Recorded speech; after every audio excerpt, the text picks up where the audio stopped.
So a few days ago, we did a video on the Rode Videomicro, and while I mentioned that there were certainly a few benefits to that mic, that ultimately I'd be returning it and likely going with the Rode Videomic Pro. Now I just received it in the mail and it's currently what I have mounted on my camera, but before I return the Videomicro, I wanted to make sure to do a review comparing these two mics as well as the on-camera mic in a real side-by-side comparison in real-world settings. So, like I said, right now I'm using the Rode Videomic Pro, and I'm utilizing some of the advantages that it offers. I'm using the plus 20 decibel gain, and I have my camera set to 1 as the audio record setting. Again, this is on the A7S II.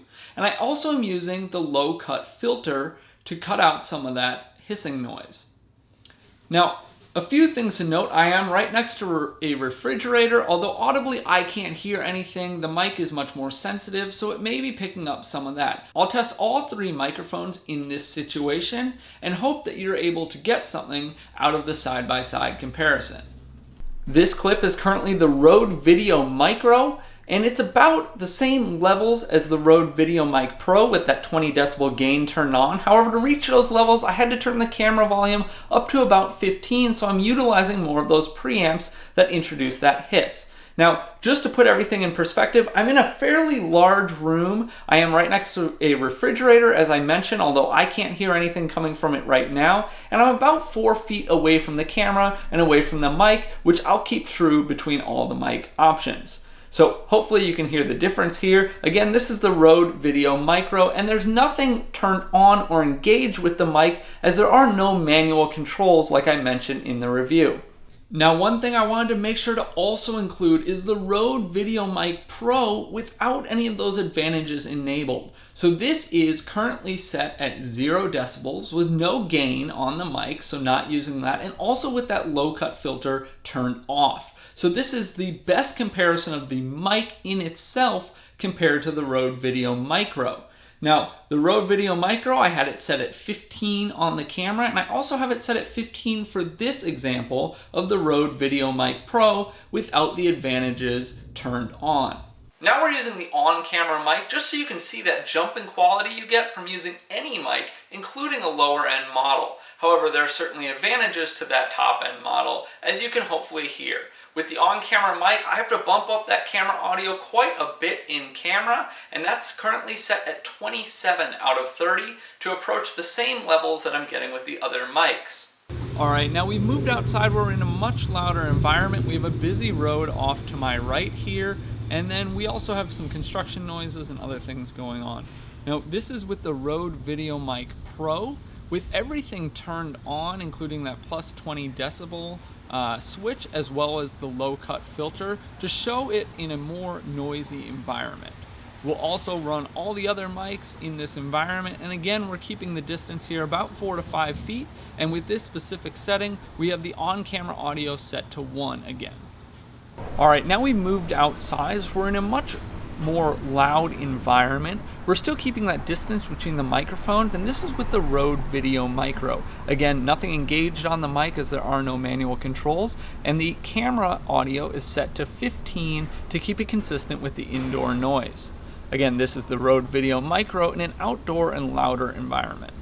This is the Rode Videomic Pro in the outdoor environment, still keeping that 4 foot distance between the mic and myself. Now, none of the added benefits are engaged. The 20 decibel increase is not turned on, nor is the low cut filter, and the camera setting is set to 15 to match that Rode Videomicro setting that we had inside, so you can give a good comparison between the two. And lastly, this is the on-camera mic. Again, we're still about 4 feet away, but you can hear all of the noise. It's incredibly difficult to hear me. This is the on-camera mic with the camera setting at 27 to keep consistent with the indoor setting, just so you can hear the difference. Now, I wanted to do one more test with this microphone setup, and that's a larger distance between myself and the microphone. Currently, I'm at 15 or 20 feet thereabouts between myself and the camera, and this is with the Rode Videomic Pro with all of those features currently turned on. So this is plus 20 decibel switch turned on, low cut filter turned on as well, and the camera setting set to 1 for the audio level to keep it the same between all the tests. Now, one more thing to note is that I have placed the camera almost directly below an air vent with the air conditioning turned on to see how that affects it. It is something that I can audibly hear right now, and it'll be interesting to see how the camera and the different microphones pick it up.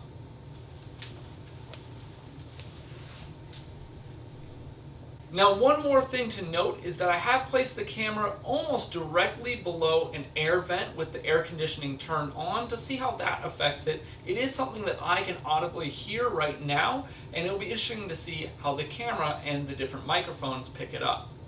Alright, now we've moved on to the Rode Videomicro with that distance test.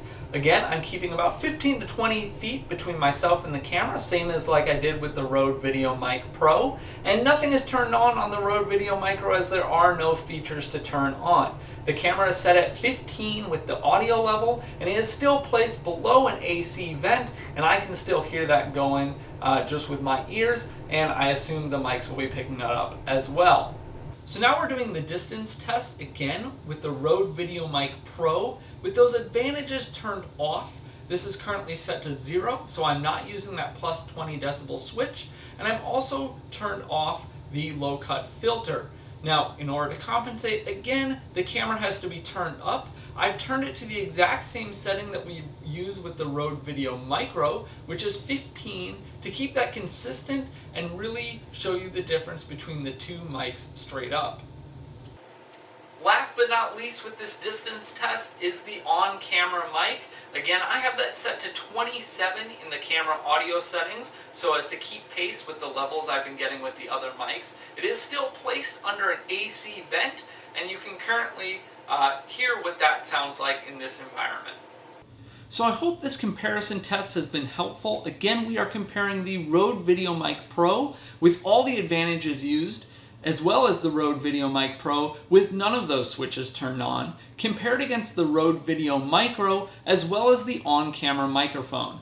I think that my findings stay the same in that the Rode Videomicro is very capable and certainly an upgrade, as you can tell, from the on-camera microphone, but having things like the plus 20 decibel switch as well as the low cut filter are certainly advantageous with the Rode Videomic Pro.